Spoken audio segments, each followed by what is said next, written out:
el abogado de este programa, el señor Juan Luis Montero. ¿Qué, Juan Luis? Mi querido Francisco Sea, ¿cómo estás? Muy buenas tardes a todo tu auditorio. Y bueno, mi querido Paco, ya 4 días de haber iniciado el mes de marzo, es decir, el mes de abril, ya te pasaron 3 meses completos y la verdad, insisto, no hay un comunicado, no hay un análisis, no hay una respuesta, no hay que se haga frente a la situación de la Suprema Corte de Justicia y de Yasmín Esquivel, la ministra. Reitero, aquí es bien importante, a lo mejor no se cuenta con la regulación necesaria para determinar normativamente qué sucede cuando un ministro no tiene o cometió un plagio en su tesis o alguna cuestión administrativa. Y no es llevarlo a una situación máxima por querer llevarlo a una situación de extrema. Es que se nos olvida que estamos hablando de la institución más máxima, la Suprema, su nombre lo dice, la Suprema Corte de Justicia, una institución donde se decide la justicia, donde se expresa el derecho y donde estos 11 personas que la componen, pues vienen de ciertos requisitos que debe dar confianza y deben de fortalecer y ser los cimientos de esa institución. También está involucrada la máxima, su nombre también lo dice, la máxima casa de estudios. Y por otro lado, una secretaría muy importante para el gabinete, que es la Secretaría de Educación Pública. Entonces, solo van 3 meses en donde esto pareciera que ya se olvidó. Y si no hay regulación, creo que sí tienen que blindar estas instituciones, hacerlo por la institución, no por la persona. Creo que pasa el tiempo, nos empezamos a olvidar y al parecer, pues esta ministra quedará ejerciendo, quedará votando. En algunos casos su voto será determinante para tomar un criterio jurisprudencial, una tesis, un criterio jurídico que posteriormente puede crear ley. Y creo que es ahí la importancia. Decíamos, no importa si el director jurídico de la empresa más importante en México o si un secretario de Estado se viene involucrado en una situación así, que pone en una situación de su propia honestidad y su propia situación, pues a lo mejor no sería tan relevante, pero la Suprema Corte de Justicia sí lo es.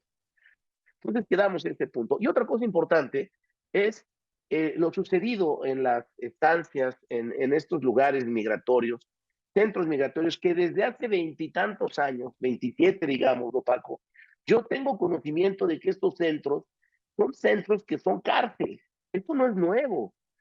Siempre a las personas los meten ahí sin lo mínimo en relación a tratar de proteger sus derechos humanos o que sea un lugar previo o una sala a ser deportados o regular su situación migratoria.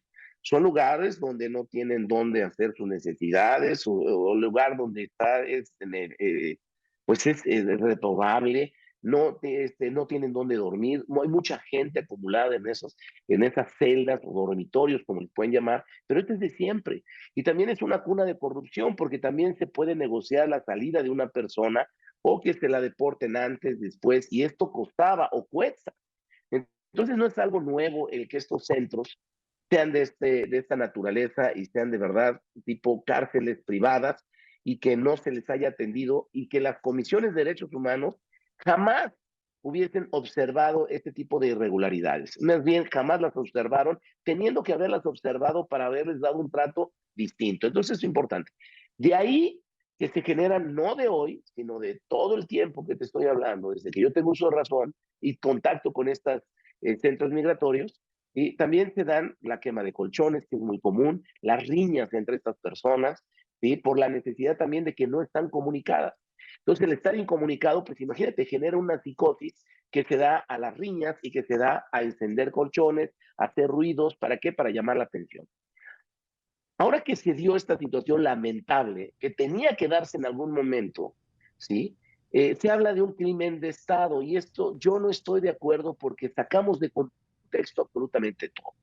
Primero, el crimen de Estado no existe, no es un término jurídico. ¿Sí? Entonces, al hablar del crimen de Estado, estamos señalando que se puede responsabilidad del Estado como tal. Y el Estado, hay un crimen de Estado, o se podría decir que hay una conducta o responsabilidad total del Estado, ¿sí? cuando hay actos que son sistemáticos y que estos implican un plan o política perfectamente fabricada para actuar en nombre o como Estado. Ahí habría un crimen de Estado.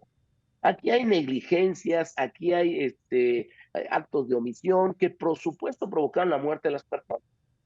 ¿Por qué es importante hablar de esto? Porque si lo nombramos crimen de Estado para alimentar el ego de los políticos y estarse peleando ahí unos con otros, y lo único que hacemos es que buscamos el día de mañana que haya un responsable que es el Estado, y esto no va a suceder porque no es un crimen de Estado. Si hay responsables, y si se dan estos responsables y se está actuando con ellos, y si hoy, por ejemplo, al parecer fue la audiencia donde se van a vincular a 5 de ellos, y debe de haber más que provocaron tanto autoridades y personas civiles, perdón, pues creo que se está actuando y no debemos de confundir. Confundirlo hace que se pierda y entonces sí se queda como todo en México en el vacío, mi querido Francisco. Muy bien, pues querido Juan Luis, te mando un fuerte abrazo. Hasta luego.